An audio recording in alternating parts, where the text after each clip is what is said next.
Жалал Абад шаарынын эс алуу жайларына жаныбарлардын элеси жана ар түрдүү кооз көрүнүштөрдү чагылдырган инсталляциялар орнотууда. Азыркы учурда Калаанын Эркиндик жана Мир кинотеатрынын алдындагы аянттарга коюлду. Алдыда дагы бир катар көчөлөргө, шаардагы айлампаларга өзгөртүү киргизилип, мындан башка көрүнүштөрдү чагылдырган инсталляциялар коюу пландалган. Кала үчүн жасалып жаткан жергиликтүү бийликтин бул аракети көпчүлүк тургундардын колдоосуна алынууда.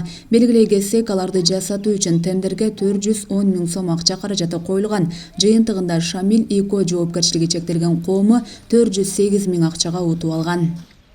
Ал Кыргызстандын картасынын 3D форматында рояль өзүңүздөр көрдүңүздөр. Андан тышкары эки коен сабыз менен бар, пил баласы менен бар, аюу мамалагы менен чыгат жакын күндөрдө. Жана ошондой эле тоотеке бар аркар. Коромо көчө менен Абдрахман көчөнүн кесишиндеги үч бурчтукка самолеттин айкели орнотулат. Ушул азыркыдай эле көк масай менен, искусственный газон менен. Андан тышкары автовокзалдагы айлампабызда жибек жолу деген бир инсталляция орнотобуз. Ленин Коромо көчөсүнүн кесишиндеги үч бурчтукка дагы ал жерде фонтан түрдө гүл челектер орнотулуп, өзгөчө бир кооздук жаратабыз. Мурда мындай нерселер болуп көрбөгөн. Мындан ары дагы ушундай нерселер көп болуп турса, биз өтө кубанычта болмокпуз.